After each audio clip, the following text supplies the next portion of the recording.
Hey guys, Pete here. Welcome to 2058. This will be my Westworld Season 3, Episode 1 recap and review. The episode is titled Parce Domine, after a religious hymn. According to what I've found online, it's a plea to an angry god to spare their people. In the episode, Dolores says that the real gods are here and they're very angry. But before we get into that, this is your spoiler warning. This video will contain spoilers for everything that's happened in Westworld up to this point. Go watch the episode first and then come back here. Hit the subscribe button on your way out though, as I will be doing Westworld videos throughout the season. The episode was directed by the show's co-creator Jonathon Nolan, who also wrote the episode with his co-creator / wife Lisa Joy. As I mentioned at the beginning, we know for sure for the first time that things are taking place in 2058. We're in the real world 3 months after Dolores escaped from the park in a host body that looked like Charlotte Hale. At the end of season 2, we saw that Dolores had recreated a body for herself, put one of the 5 host consciousnesses from the 5 pearls we saw her smuggle out in her handbag into that Hale body she was in, and she also recreated a new version of Bernard. I'm just going to call him Bernard rather than Arnold or Bernarnold. He's a little bit of both, but when she created him the first time, they called him Bernard, and it's just a bit easier. For now, those are the familiar characters we know from the park that are out in the real world. William, aka the Man in Black, also survived season 2, but he doesn't show up in this episode yet. We have a new setting, and we also have a new major character named Caleb, as you probably recognize as Aaron Paul, who was in Breaking Bad, and he was a voice in BoJack Horseman. He's a soldier, or a veteran of some kind. We see some flashbacks of him, and it's not exactly clear where he is or what's going on with his military service. In the current timeline, he is a construction worker, but he's trying to improve himself. In Caleb's world, everything is determined by algorithms. In the same way that we get ads when we look at things online, and Netflix tells us which show to watch next and everything else that we have in our 2020, things have basically advanced. We see these little animations that show divergences in things. In the preseason, when they announced the series premiere date, we had one of these trailers, and we learned that in 2039 the first version of this was launched. It's been about 20 years now. If you didn't follow everything in the off season, they did a lot of promotion around this company, Incite. And basically what it does is it takes all your data and then it helps you to make the best decisions. At the same time they were developing this, there was also new laws that dealt with data collection and things. So basically people sign up for this. They give over their information willingly, and then the software figures out what they should do with their life. There also appears to be some kind of point system, which we hear Caleb mentioned several times, that's supposed to operate on a meritocracy, but it seems like he's stuck in a loop, if you will, stuck in a dead-end job. He's got money problems because his mother is sick. So even though they're supposed to be better living through technology, things don't seem all that fantastic.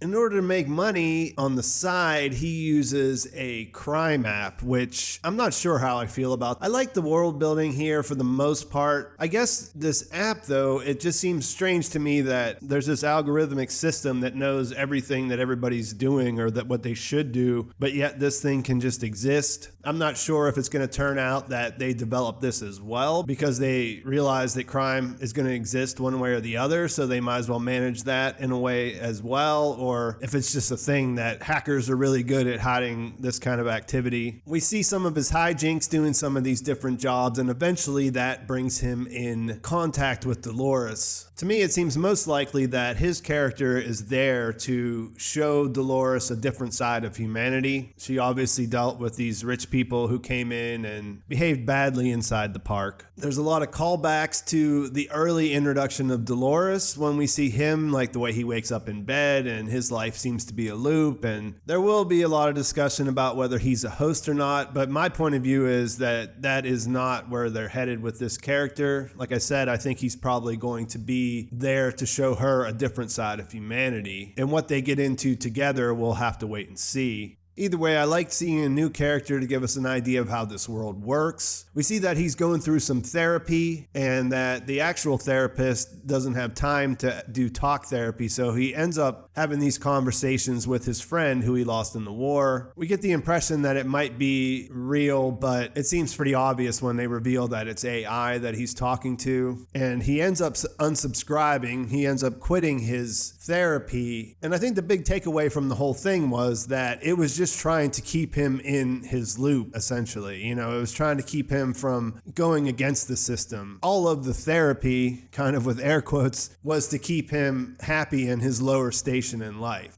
So he does, in fact, run into Dolores at the end of the episode. You kind of have to feel bad for him a little bit because he wants to find somebody real after talking to this AI, and he runs into Dolores, who is, of course, a robot. Her story picks up and we see that she's still on the same kind of trajectory. She's at a rich man's house and she takes him down after stealing his money and getting some documents about Incite. These documents may be how she found Liam Dempsey, who we learn is the son of the founder of the Incite system. As we get to know him, we learn about Rehoboam and we see it's a giant device. We also learn that he isn't really in control of it. That is somebody else named Sarek, who I'm guessing is the character that Vincent Cassell played.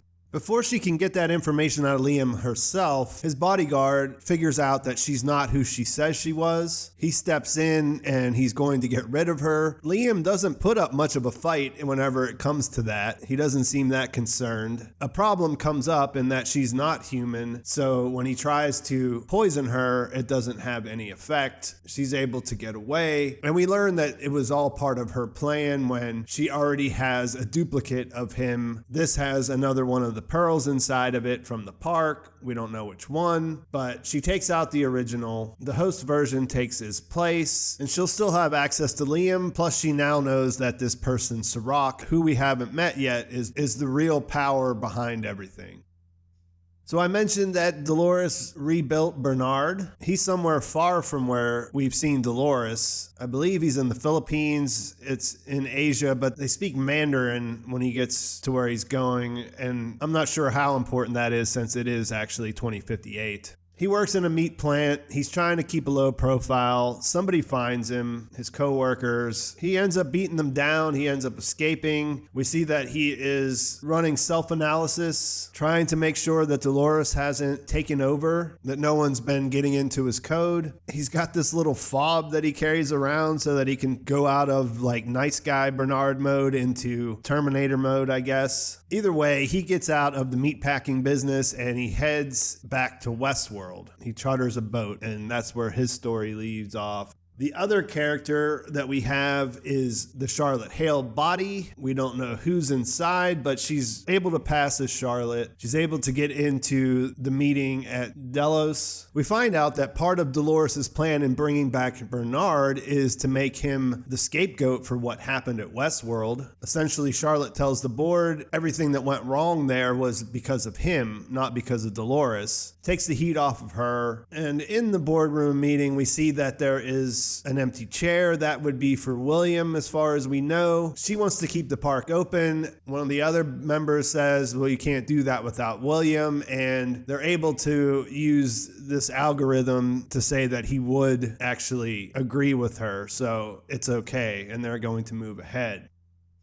In the post-credits scene, we see that Maeve has been brought back after being killed. Remember, some of the hosts went through to the Valley Beyond, to the Sublime, and others were killed. Hector, Armistice, and Maeve were all killed, but her daughter made it through, Akecheta made it through, and Teddy was sent there later. She's now in World War II world, or War World, which is in Europe during the years of World War II, as far as we can tell. We saw quite a few shots of this from trailers, so she'll be there at least for the next episode or so. The scene makes it look like she just woke up, but at the same time, we see that her knuckles are beat up and that she's actually been there already. Not exactly sure what's going on there. It's more of a tease than anything else, but we know Bernard is going back to the park. We know that Maeve is in the park, and based on what we saw Hale doing, we have to imagine that things will go back to normal, at least in part of the parks. I'm not sure that Westworld will be open anytime soon, but we see that at least some of it is. So that's mostly what happened. It's a pretty straightforward episode, not very confusing, which should be good news to some people. It's a bit early to say. I mean, they're starting over. It's almost a reboot. So I like the world building for the most part. I'm excited to see where things go. It feels like the mystery is going to be, one, who are the pearls that she brought with her? And then two, what is her actual plan? There has to be a bigger picture plan that Dolores is going to develop here in her time. Destroying all humans doesn't seem like that would make for a very satisfying conclusion for the series. And so where will she end up? What will she end up wanting to do? I like the idea behind the algorithmic determination. I like the idea of free will and what does that actually mean? There's a lot of potential there, but we'll have to see where they go. Things looked great. The acting was up to the normal level where we're used to seeing, which is always pretty good. Music was good. So it's a pretty solid start. I'm interested to see what you think. Let me know in the comments. What do you think's going on with Incite? What do you think's going on in the park? And most importantly, who's inside Hale's body? Which host consciousness is inside there? And what is Dolores planning to do now that she's got some momentum outside in our world? Let me know what you think. Please like this video if you enjoyed it. Please subscribe to my channel if you haven't already. I'll be covering Westworld throughout the rest of the season. Thanks for watching. I will talk to you soon.